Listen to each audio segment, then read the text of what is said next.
So here in this problem, we have a triangle A, B, and C.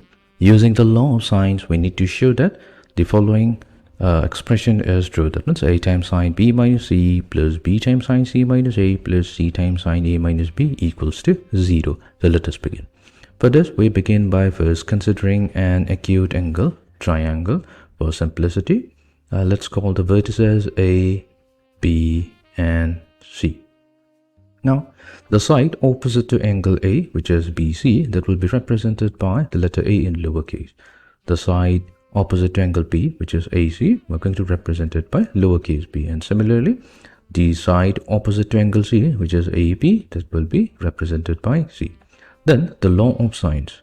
The law of sines states that if we have the side A divided by the sine of the angle opposite to that side, which is sine A, that will be equals to B, the side B divided by sine of the angle opposite to that side, which is B, it will be equals to the ratio of the side C to that of the angle opposite to it, which is sine C. So this is the law of sines. We're going to use this fact here. Now what we'll do, we are going to consider that this ratio, let it be equals to some constant lambda. So if it is equals to some constant lambda, then we can rewrite A as lambda times sine A.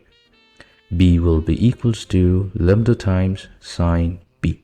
And C will be equals to lambda times sine C. So let's start from the left hand side. So on the left hand side, we have A times sine B minus C, which means we can rewrite it as lambda times, so we're replacing A with lambda times sine A multiplied to sine B minus C. So this is our first term, followed by the second term. In the second term, we have B times sine C minus A. We're going to replace B with lambda times sine B. So we have lambda times sine B whole multiplied to sine of C minus A. And coming to the third term, we have C times sine A minus B. The C will be replaced with lambda times sine C. So we have lambda times sine angle C multiplied to sine of A minus B. Now, we know for a fact that the sum of the interior angles of a triangle A plus B plus C, so that's pi radians. Which means if we keep B plus C, so B plus C will be equals to pi minus A. Now, if we take the sine of the angle on both sides, so sine of B plus C must be equals to sine of pi minus A. So, sine of B plus C will be equals to, so what's the value of sine pi minus A? So, this simply sine of A. So, we can say the sine of B plus C will be equals to sine of A. Similarly, if we take C plus A equals to pi minus B, then here we can say that sine C plus A will be equals to sine B. And we can also have A plus B equals to pi minus C. So this is going to give us sine A plus B, that will be equals to sine C. Fine. So let's use these. So we're going to use these three to replace the value of sine A, sine B, and sine C. So that means we are going to now get, we have lambda times sine A. Now sine A, so that's equals to sine B plus C. So we have lambda times sine B plus C, and we'll also have sine B minus C multiplied to it. So it's multiplied to sine B minus C.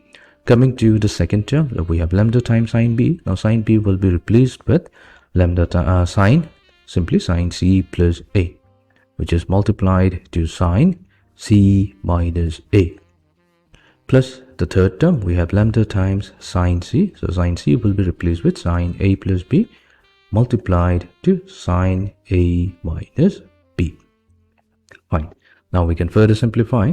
So we have lambda multiplied to, what's the value of sine B plus C times sine B minus A? So that's actually the expansion of sine squared B minus sine squared C, plus lambda times sine C plus A times sine C minus A. So that's sine squared C minus sine squared A.